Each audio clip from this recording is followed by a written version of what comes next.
पवित्र आत्मा कौन है? किसका आत्मा? परमेश्वर का आत्मा। परमेश्वर ही आत्मा है ना। परमेश्वर इनविजिबल, हम नहीं देख सकते, आत्मा है। परमेश्वर ही पवित्र आत्मा है।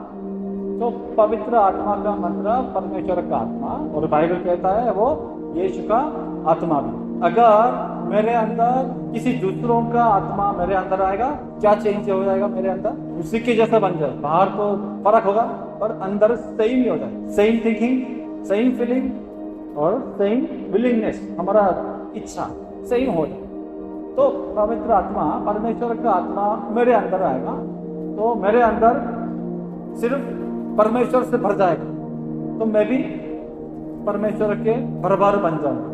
परमेश्वर की तरह सोचूंगा, परमेश्वर की तरह मन करूंगा, दिल करूंगा, इच्छा करूंगा। और जो परमेश्वर को भाता है वो मेरे लिए भी भाता होगा। जो परमेश्वर को अच्छा लगता है वो भी मेरे लिए, मुझे भी अच्छा लगता। परमेश्वर का इंटरेस्ट है, जहाँ पे परमेश्वर का ध्यान है उसमें मेरा ध्यान। तो हमने इसके बारे में सोचा था, क्या आप पवित्र आत्मा से परिपूर्ण हो? अगर ऐसा है तो हमारे अंदर सेम परमेश्वर की तरह हमें भी सोचना है, देखना है। जहाँ परमेश्वर का ध्यान है, जहाँ परमेश्वर का मान है, जहाँ से परमेश्वर का दिल टूटा है, वहाँ मेरा दिल भी टूटा होना। अगर परमेश्वर का ध्यान वहाँ पे है लेकिन मेरा ध्यान इधर है, तो इसका मतलब अभी मेरे अंदर पवित्र आत्मा परिपूर्ण नहीं है। ये इसमें बहुत मिसकंसेप्शन है कि हम पवित्र आत्मा को सिर्फ एक शक्ति समझ के बुला लेते हैं और यूज करते हैं और छोड़ देते हैं। ऐसा चीज नहीं है। पवित्र आत्मा परमेश्वर।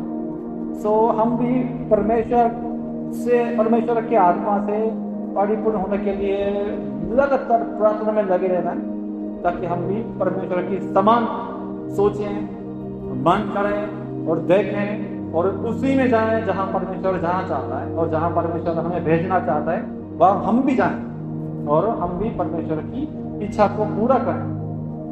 जैसे यीशु, उसका उत्तम एग्जाम्पल था। यीशु के अंदर 100% पवित्र आत्मा था, इसलिए जहां पर परमेश्वर की इच्छा थी वहां यीशु हमेशा जाता था। चाहे सामने बहुत दर्द होगा, पेन होगा और बहुत दुख होगा, फिर भी यीशु गया परमेश्वर की इच्छा को पूरा करना, है ना। तो पवित्र आत्मा से परिपूर्ण होने का मतलब यह है। और पिता परमेश्वर उद्धार की योजना बनाता है और यीशु मसीह उसको पूरा करता है, कंप्लीट करता है, और पवित्र आत्मा उसको हमारे जीवनों में लागू करता है। तो कैसे करता है? पवित्र आत्मा हमें बुलाता है। हम सोचते हैं कि मैं जन्म से तो मसीह फैमिली में मैं पैदा हुआ हूँ, इसलिए मैं पापा के द्वारा, मम्मी के द्वारा चर्च में आया हूँ, ऐसा सोच सकता है। या उल्टा, मेरे बच्चों के द्वारा मैं चर्च में आया हूँ, ऐसा सोच सकता है। या मेरे दोस्तों के द्वारा मैं चर्च में आया हूँ, या खुद मन में जाना है, ऐसा मन में लग रहा था इसलिए मैं चर्च में आया हूँ। अलग अलग रीत में होता है, लेकिन बुलाने वाला कौन है?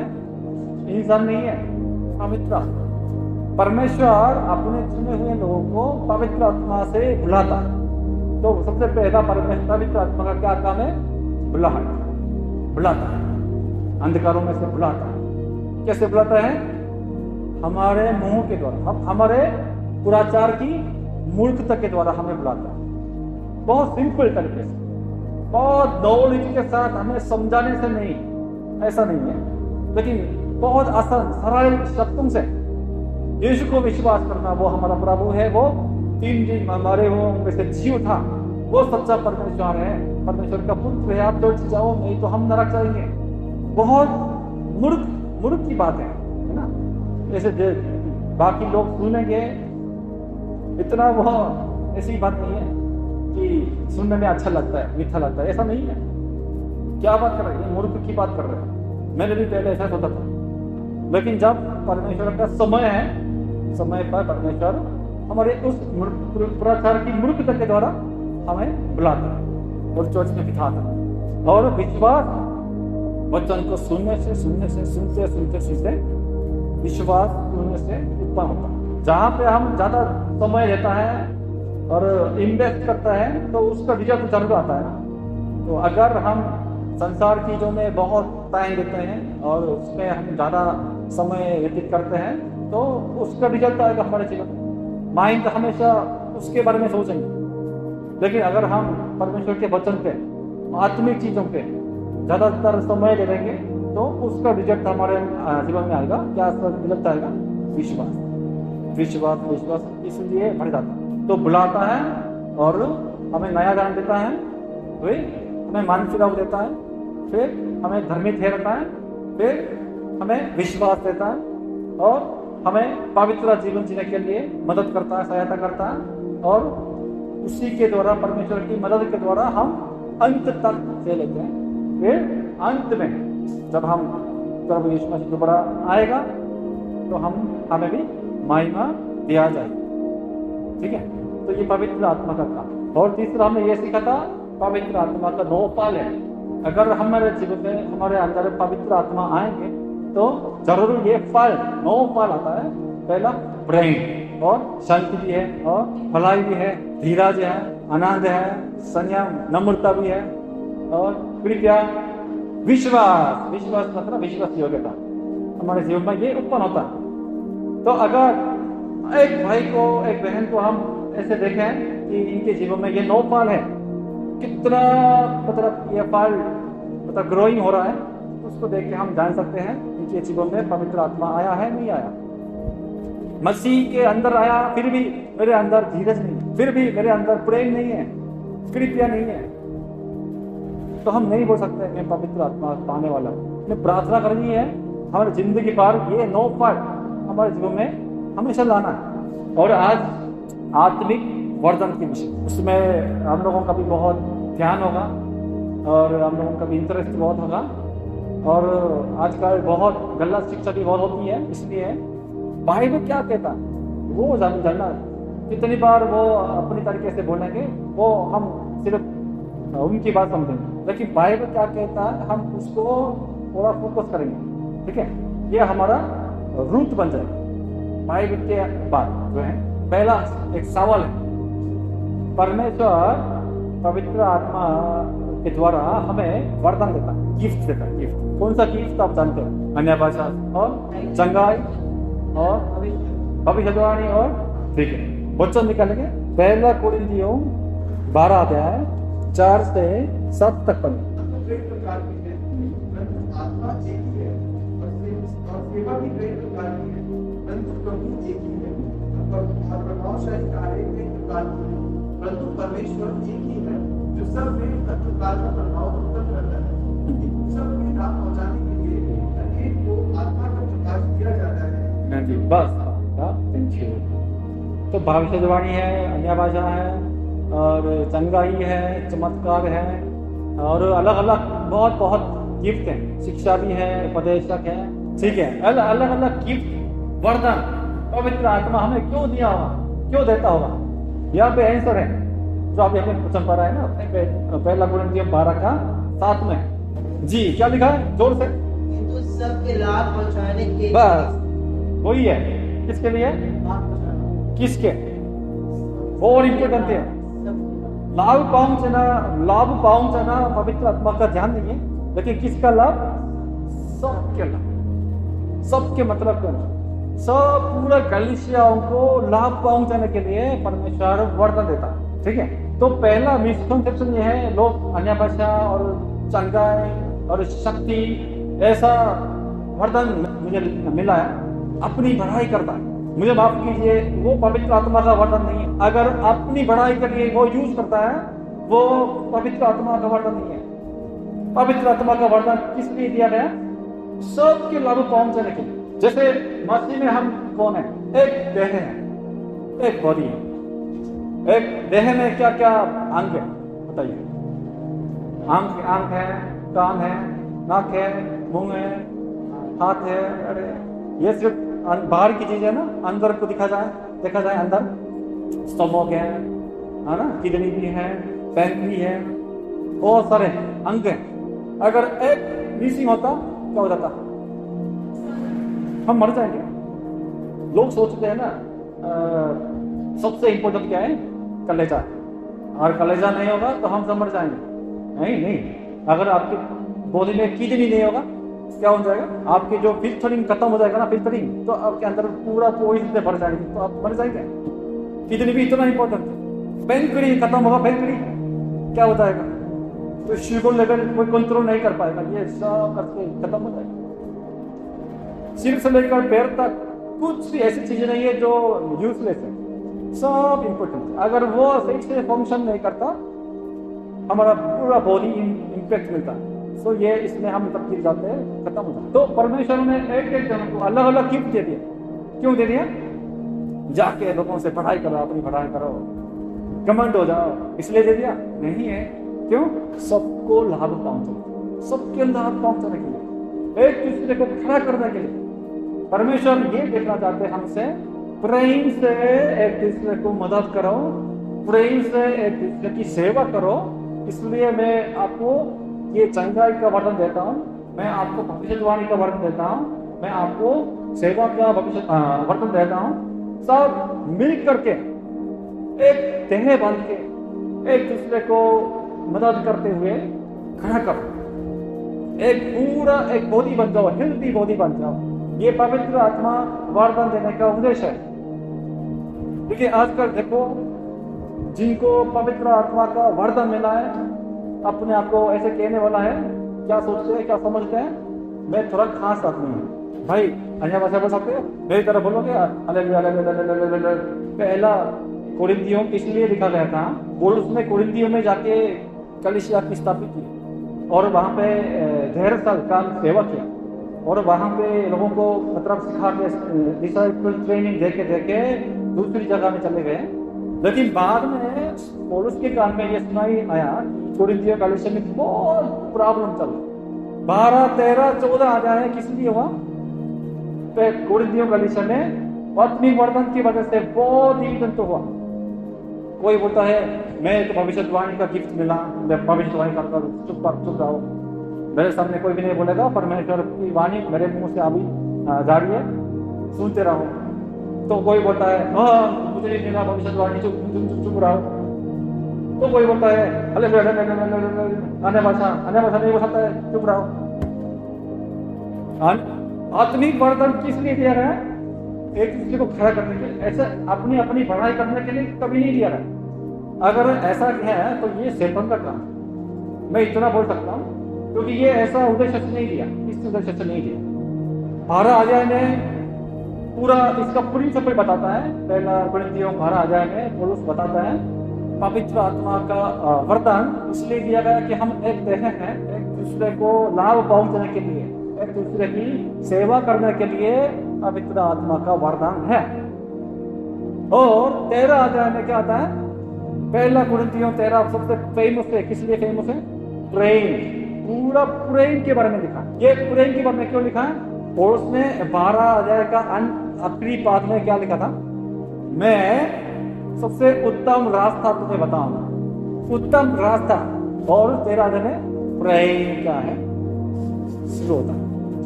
उत्तम रास्ता मतलब क्या है? अगर आत्मिक वरदान को प्रेम के माध्यम से हम यूज ना करेंगे, कुछ नहीं, सब बेकार। उसके बाद 14 अध्याय में दोबारा बताता है, इसलिए क्या क्या क्या है, अन्य भाषा को लेके बहुत नेगेटिव बोलता है पौलुस, क्योंकि लोग बोलते थे अन्य भाषा नहीं जानते हो, नहीं बोलते हो, ऐसे करके अन्य भाषा को लेके बहुत लोगों ने प्रॉब्लम बनाया था।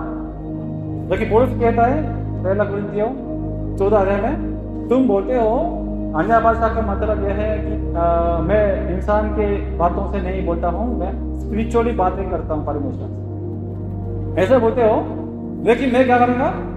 जैसे तुम बोल लो, अपने आप समझते हो कि मैं अन्य भाषा से प्रार्थना करूंगा, अन्य भाषा से बोलूंगा, अन्य भाषा से स्तुति करूंगा, ठीक है आप करते रहो। तो मैं क्या करूंगा?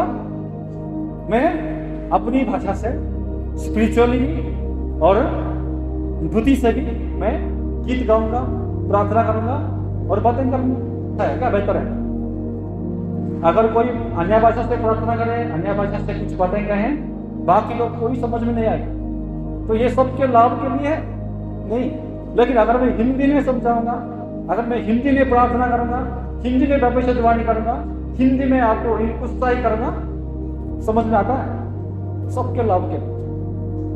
तो ये अन्य भाषा को लेकर कोरिन्थियों कलीसिया में बहुत प्रॉब्लम था, इसलिए काफी समय होने के बाद पौलुस ने रोमियो कलीसिया के लिए दोबारा आत्मिक वरदान के बारे में लिखा है। तब जो आत्मिक वरदान का लिस्ट है ना, जो पहला कोरिन्थियों में जो लिखा था, उसमें से बहुत कुछ हटा दिया और नया वरदान डाल दिया। उसको हम देखेंगे रोमियो 12 का 6 से 8 में देखिए।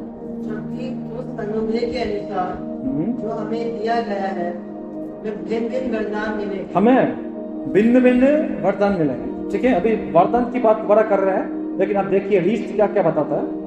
भिन्न भिन्न वरदान मिले हैं, तो जिसको भविष्यवाणी का दान मिला हो, वह विश्वास के परिणाम के अनुसार भविष्यवाणी करे। यदि सेवा करने का दान मिला हो, तो सेवा में लगा रहे। यदि कोई सिखाने वाला हो, तो सिखाने में लगा रहे। जो उपदेशक हो, वह उपदेश देने में लगा रहे। दान देने वाला उदारता से दे। जो अगुवाई करे, जो उत्साह से करे। जो दया करे, वह हर्ष से। ठीक है, यहाँ पे अन्य भाषा है नहीं। पहला कोरिन्थियों कलीसिया में अन्य भाषा की वजह से बहुत प्रॉब्लम था, इसलिए उसको ठीक करने के लिए बता दिया। लेकिन अन्य भाषा अगर बोला देखा जाए तो वरदानों में से सबसे नीचे है, लो लेवल का। क्यों? वो दूसरों की भलाई के लिए कुछ नहीं, दूसरों को लाभ नहीं देता। लेकिन भविष्यवाणी सबसे उत्तम है। क्यों? भविष्यवाणी से सबको अनुग्रह मिलता है, सबको परमेश्वर की वाणी मिलती है और परमेश्वर की इच्छा समझते हैं। इसलिए सबसे उत्तम क्या है? भविष्यवाणी।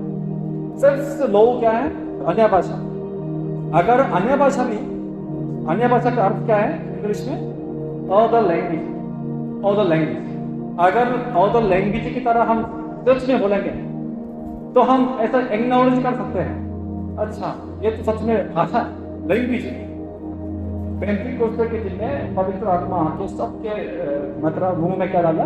अन्य भाषा डाला। अन्य भाषा की मदद से ये लोग परमेश्वर का महान काम बोलने लगे। और जो जो अलग अलग देश से आए, अलग अलग जो जगह से आए थे, अपने अपने भाषा से ये लोग कुछ कुछ प्रचार कर रहे थे, वो सुन पाया। ये अन्य भाषा है। बहुत चर्च ऐसे आपको मैं आज अन्य भाषा का गिफ्ट दे दूंगा। क्या करें? Hallelujah hallelujah hallelujah hallelujah hallelujah, दौड़ते रहो। ये अन्य भाषा नहीं, ये मजाक है, ये निंदा की बात है। पवित्र आत्मा के वर्तन को है ना थोड़ा मजाक की तरह बोलो। कुछ व्यर्थ बातें दौड़ते दौड़ते रहे, जो कि यीशु ने मना किया था, ऐसा मत करो। एक ही बात, सही बात करो, प्रभु उसका सुन लेता है। लेकिन एक ही बात जो मीनिंगलेस शब्द को कैसे दोहराना कोई प्रार्थना नहीं है, परमेश्वर के लिए एक्सेप्टेबल नहीं। तो इसमें हमें क्रेजी होने की भी जरूरत नहीं है। और कभी कभी आज का तो ऐसे पास्टर भी है जो सारी दुनिया में अन्य भाषा खत्म करने के लिए बहुत कोशिश करते हैं, क्योंकि ये शैतान का काम है। अन्य भाषा के चक्कर में हम अपनी भाषा से प्रार्थना नहीं करते, तो सही से प्रार्थना नहीं करते। मुझे भी नहीं पता मैं क्या प्रार्थना करता, चीज नहीं। सही मान से अपनी भाषा से मीनिंग समझते हुए प्रार्थना करेंगे, परमेश्वर सुन लेगा और जरूर हमें आशीष देगा, उत्तर देगा। तो यहाँ पे रोमियो कलीसिया में पौलुस ने अन्य भाषा को हटा दिया और नया वरदान लिस्ट बना के दे दिया। उसमें सबसे पहला क्या आता है? भविष्यवाणी। भविष्यवाणी का वरदान। भविष्यवाणी भी बहुत गलत कॉन्सेप्ट लोगों के पास है। भविष्यवाणी आप क्या समझते हैं? भविष्यवाणी यानी कि भविष्य के बारे में बताना, मेरे फ्यूचर के बारे में बताना, यह है भविष्यवाणी। तो भविष्यवाणी क्या है? भविष्यवाणी कौन करता था? भविष्यवाणी। तो भविष्यवाणी का क्या भूमिका है? पहले परमेश्वर सब लोगों को प्रचार नहीं करता था। कैसे करता था? एक भविष्यवाणी को खड़ा करके आजा, इसको पवित्र किया और इसको परमेश्वर की बात के मुंह में डाल दिया, जाके लोगों को प्रचार। यिर्मयाह को इस तरीके से बुलाया, यशायाह को इस तरीके से बुलाया, यशायाह को, दानियेल को। परमेश्वर ने पहले उसको वचन दे दिया, तो ये जाके लोगों को वचन को पहुंचा दिया।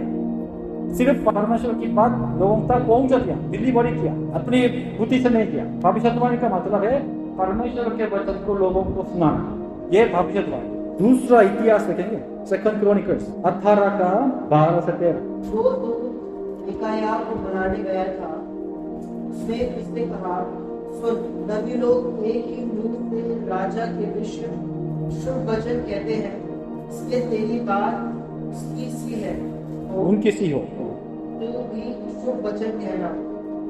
मिकाया ने कहा, यहोवा के जीवन की शपथ, जो कुछ मेरा परमेश्वर कहे वही मैं भी कहूँगा।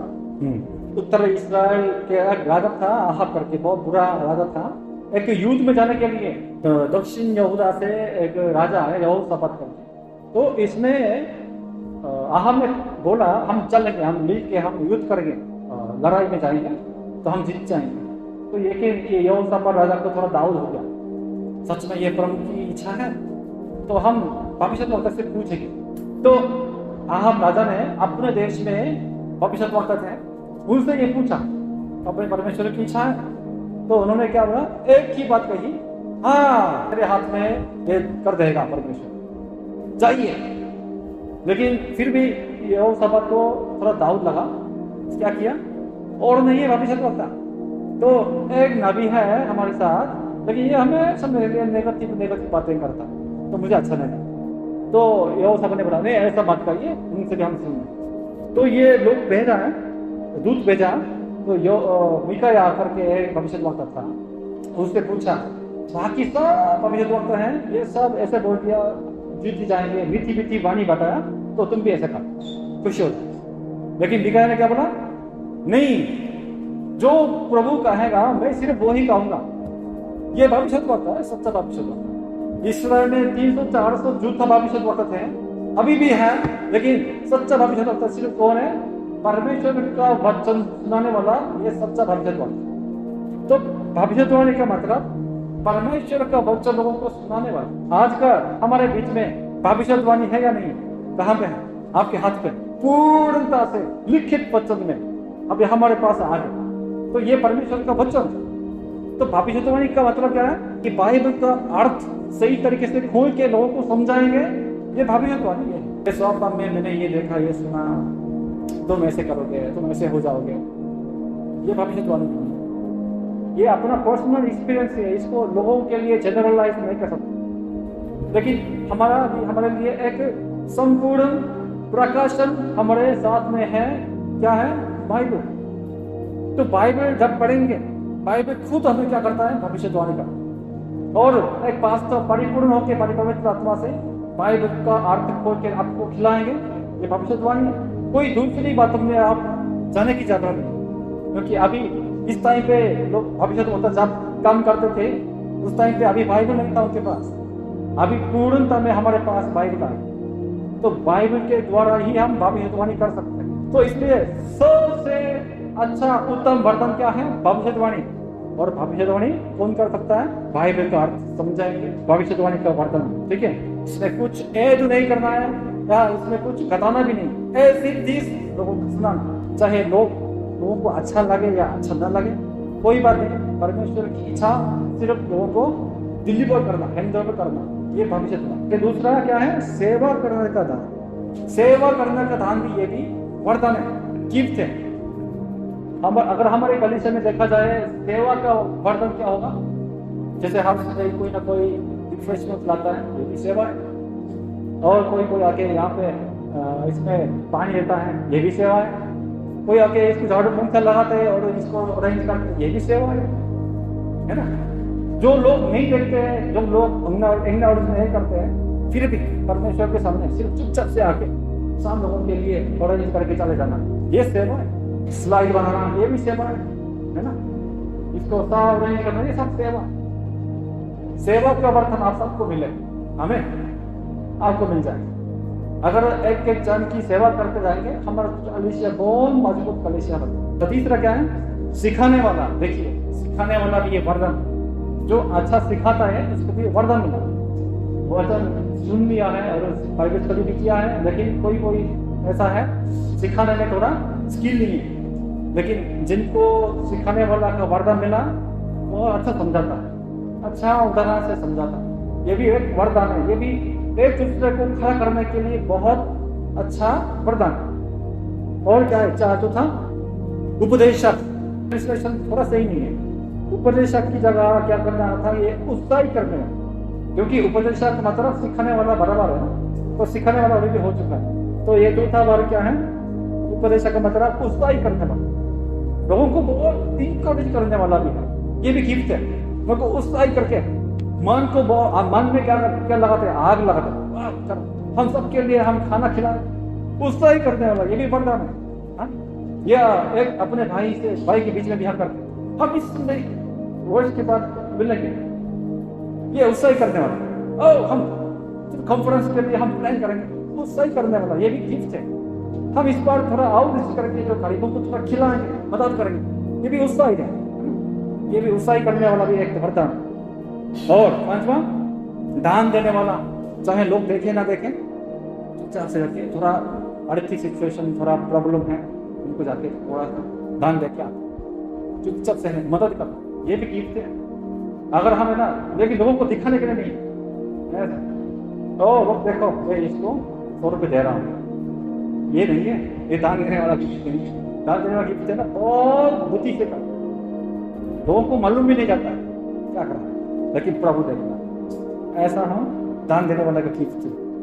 और क्या है, अगुवाई करने वाला। अगुवाई कैसे करते हैं, एक लीडर है ना, लीडर अगुवाई, मैं अभी लीडर बन गया हूँ, सब मेरी बात सुन, ये ऐसा लीडर नहीं, ये संसारिक लीडरशिप है। यीशु मसीह का लीडरशिप कौन सा लीडरशिप है, मैं कहती हूँ, आप मेरा सोल्जर है, तो क्या है, यीशु गो फॉरवर्ड, आगे बढ़ो, ये यीशु का लीडरशिप ये नहीं है। आगे बढ़ने का मतलब क्या है, मैं यहां से कंट्रोल करूंगा और तुम जाके लड़ो, ये है ये लीडरशिप। ये संसार ही कमेंट करता है, लेकिन यीशु का लीडरशिप क्या है, फॉलो मी, मैं सबसे आगे चलूंगा, मेरे पीछे आना, मर जाऊंगा मैं पहले, इसलिए तुम चिंता मत करो, मेरे पीछे आना। यीशु का लीडरशिप। तो हमारे चर्च में लीडरशिप ऐसी लीडरशिप, ये कुछ ना करके ये करो ये करो ये करो, ये गिफ्ट नहीं है। गिफ्ट क्या है, चलो मेरे साथ करेंगे, जरूर लाओ करके सफाई करेंगे, ये लीडरशिप, ये अगुवाई का बर्तन। और लास्ट, दया। दया भी वो है, हाँ, हम सिर्फ हम आपस में इंजॉय करते हैं, फेलोशिप खत्म हो गया, ऐसा नहीं। चर्च में अभी नहीं आया, बीमार है, या कोई बहुत आर्थिक सिचुएशन से बहुत स्ट्रगलिंग कर रहा है, उनको हम थोड़ा देखना और उनके बारे में थोड़ा कंसीडर करना, दया करना, ये भी गिफ्ट है। देखिए यहाँ पे भविष्यवाणी, सेवा, सिखाने वाला और उत्साही करने वाला, दान देने वाला और अगुवाई करने वाला और दया करने वाला, ऐसा चर्च, ऐसे गिफ्ट मिलने वाले हमारे चर्च में भर जाएंगे। हमारा चर्च कैसा होगा, आप इमेजिन कीजिए, हमारा कलीसिया कैसा मजबूत, कैसा प्यारा चर्च बन जाए, है ना। सब ये किसके लिए है, अपने लाभ के लिए, सबके लाभ पहुंचाने के लिए पवित्र आत्मा ने हमें वरदान दिया। तो पहला कुरिन्थियों में जो वरदान था उसको हम थोड़ा देखेंगे। चंगाई, ये अगर चंगाई का गिफ्ट भी मिलता है, ये भी बढ़िया है। कलीसिया में हम लोगों के लिए, दूसरे के लिए प्रार्थना करें तो उससे प्रार्थना के द्वारा हीलिंग होता है, बढ़िया, बहुत बढ़िया। लेकिन ज्यादातर इसमें पाप करने का चांस है, क्या, घमंड होने का चांस है। मेरे द्वारा चंगाई मिलती है तो वो मुझ में कुछ ना कुछ स्पेशल शक्ति है, सोच के लोगों को पर्सनली बुलाकर और इधर उधर जाके लोगों को चंगाई चंगाई चंगाई कर, ये सबके लाभ के लिए नहीं, अपनी भलाई के लिए बहुत यूज करते।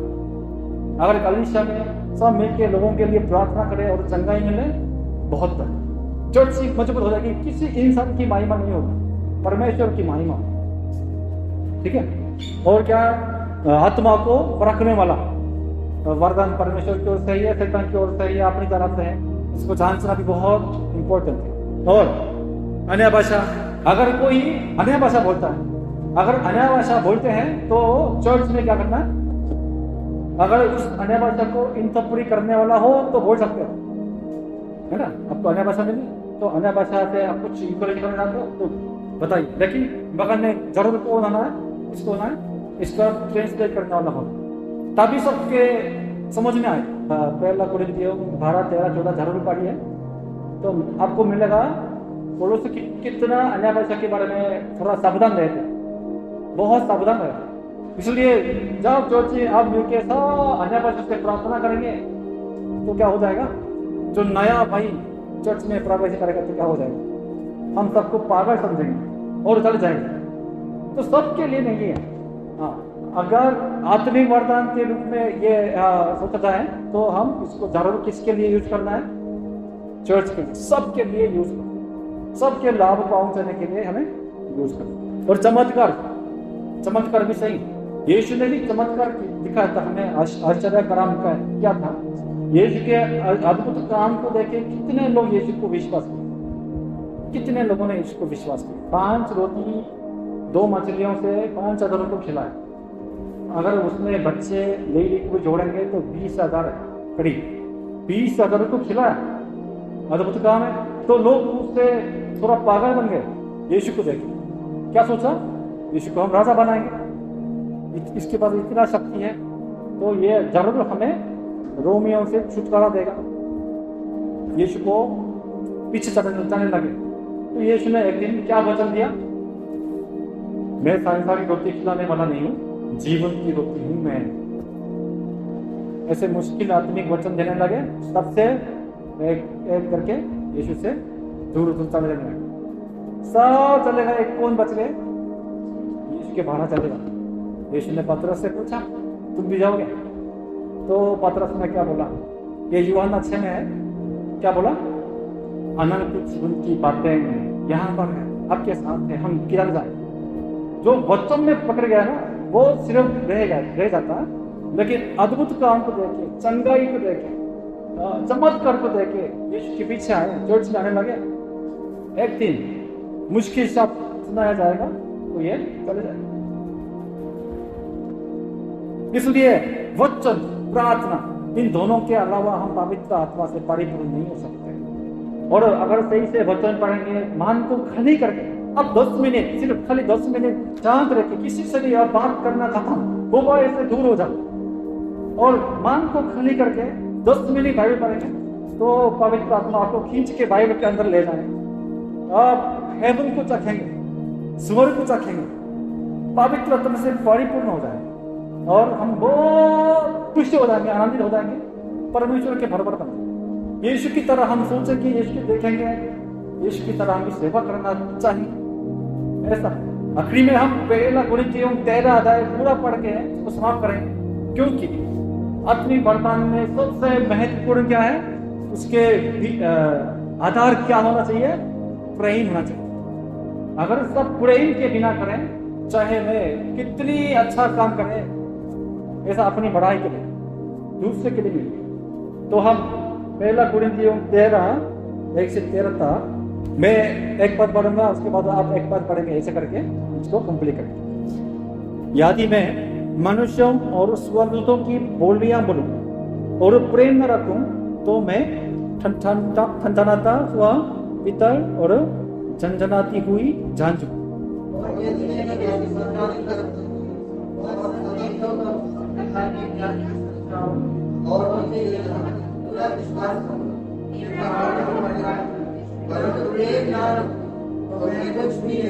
यदि मैं अपनी संपूर्ण संपत्ति कंगालों को खिला दूं या अपनी देह जलाने के लिए दे दूं और प्रेम न रखूं तो मुझे कुछ भी लाभ नहीं।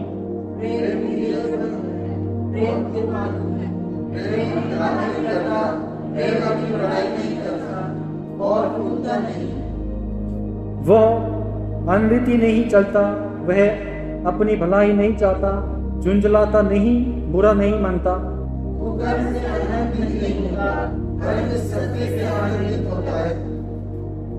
वह सब बातें सह लेता, सब बातों की प्रतीति करता है, सब बातों की आशा रखता है, सब बातों में धीरज धरता है।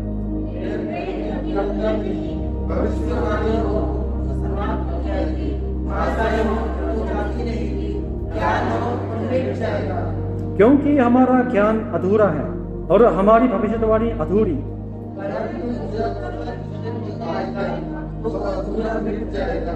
जब मैं बालक था तो मैं बालकों की समान बोलता था, बालकों का समान था, बालकों की सी समझ थी, परंतु जब सियाना हो गया तो बालकों की बातें छोड़ दी।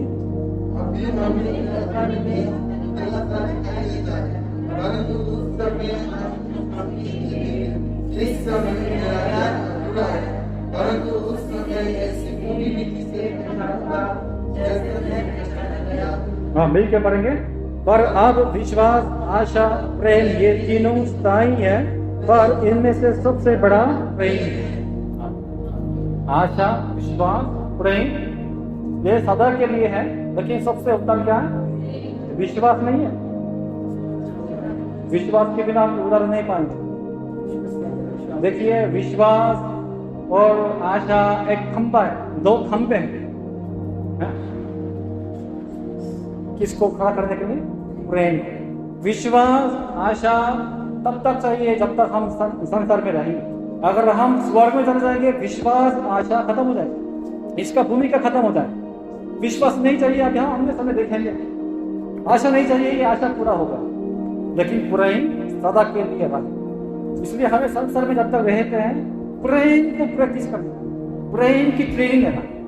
प्रेम का मतलब सेल्फिश नहीं है, कभी स्वार्थ नहीं है, एक अपने लिए, अपनी भलाई के लिए नहीं, दूसरों के लिए और दिखाने के लिए नहीं, सिर्फ प्रभु के सामने चुपचाप से आके लोगों की सेवा करना, ये परमेश्वर की महिमा और परमेश्वर की इच्छा। तो हम इसको समझ के परमेश्वर का आत्मिक वरदान को यूज करेंगे। अभी आत्मिक वरदान इसके अलावा अभी और होगा, पौलुस ने नहीं डाला था कुछ, लेकिन अगर आपको क्या क्या क्या टैलेंट से वरदान मिला है, अगर उसमें आप प्रेम जोड़ देंगे, हमारा कलीसिया बहुत चलते, हमारा कलीसिया बहुत मजबूत हो जाए, हेल्दी हो जाए, और एक बहुत अच्छा ज्योति और नमक के जैसा सब संसार में चमके। ऐसा अनुग्रह हम सबके जीवनों में दे।